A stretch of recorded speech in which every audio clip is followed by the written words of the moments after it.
അദ്ദേഹത്തിന് വന്നുപോയ ഏറ്റവും വലിയ ദുര്യോഗം എന്ന് പറയുന്നത് ഇപ്പോഴും സോഷ്യൽ മീഡിയയിലൊക്കെ ചർച്ചയായിക്കൊണ്ടിരിക്കുന്ന അദ്ദേഹം നടത്തിയിട്ടുള്ള ചില പരാമർശങ്ങൾ.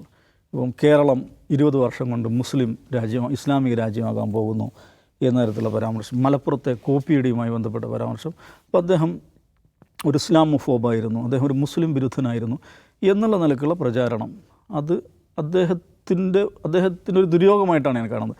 അതെന്താണെന്ന് വെച്ചാൽ അദ്ദേഹം ഒരു മുസ്ലിം വിരുദ്ധനാണോ എന്ന് ചോദിച്ചാൽ അങ്ങനെ ഒരു നിലക്കും പറയാൻ പറ്റില്ല.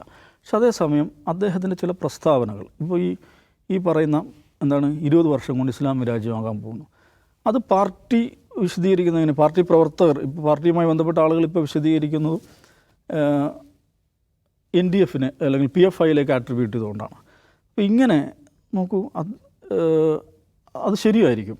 പക്ഷെ അതേസമയം VS അച്യുതാനന്ദൻ എന്ന് പറയുന്നത് ഇന്ത്യയിലെ ഏറ്റവും സീനിയറായൊരു കമ്മ്യൂണിസ്റ്റ് ലീഡർ. അത് നോക്കുക, അദ്ദേഹത്തെക്കുറിച്ച് നമ്മുടെ ഈ കേരളത്തിൽ ഏറ്റവും ഒടുവിൽ വന്നിട്ടുള്ള റെഫറൻസ് എന്താണ്? 4 ദിവസം മുമ്പ് വെള്ളാപ്പള്ളി നടേശൻ ഇദ്ദേഹത്തെ ഉദ്ധരിക്കുകയാണ്. എന്തിനു വേണ്ടിയാണ്? വെള്ളാപ്പള്ളിയുടെ ഒരു വിഷലിപ്തമായ പ്രചാരണത്തെ സാധൂകരിക്കാൻ വേണ്ടി, അതിനെ എൻഡോസ് ചെയ്യാൻ വേണ്ടിയിട്ട്. വെള്ളാപ്പള്ളി അദ്ദേഹത്തിൻ്റെ വിദ്വേഷപ്രയോഗം നടത്തുന്നത് ആരെ കോട്ട് ചെയ്തുകൊണ്ടാണ്? VS-നെ കോട്ട് ചെയ്തുകൊണ്ടാണ്. ഇത് വെള്ളാപ്പള്ളി അങ്ങനെ പ്രസംഗിച്ചിട്ട് തൊട്ടടുത്ത ദിവസം ഇതേ വെള്ളാപ്പള്ളിയുടെ വേദിയിൽ CPM-ൻ്റെ സംസ്ഥാന സെക്രട്ടേറിയറ്റ് അംഗമായ മന്ത്രി വാസവനുണ്ട്. തലേ ദിവസം VS അച്യുതാനന്ദനെ കോട്ട് ചെയ്തുകൊണ്ട് അങ്ങ് പറഞ്ഞ കാര്യമുണ്ടല്ലോ, അത് ശരിയല്ല, VS അങ്ങനെ പറഞ്ഞിട്ടില്ല എന്ന് വാസവൻ അവിടെ പറയാമായിരുന്നല്ലോ. വാസവനത് പറയുന്നില്ലെന്ന് മാത്രമല്ല, വാസവൻ എന്താ ചെയ്യുന്നത്? ഇദ്ദേഹം അഭിപ്രായങ്ങൾ വെട്ടിത്തുറന്ന് പറയുന്ന മഹാനാണെന്ന് പറയുകയാണ്.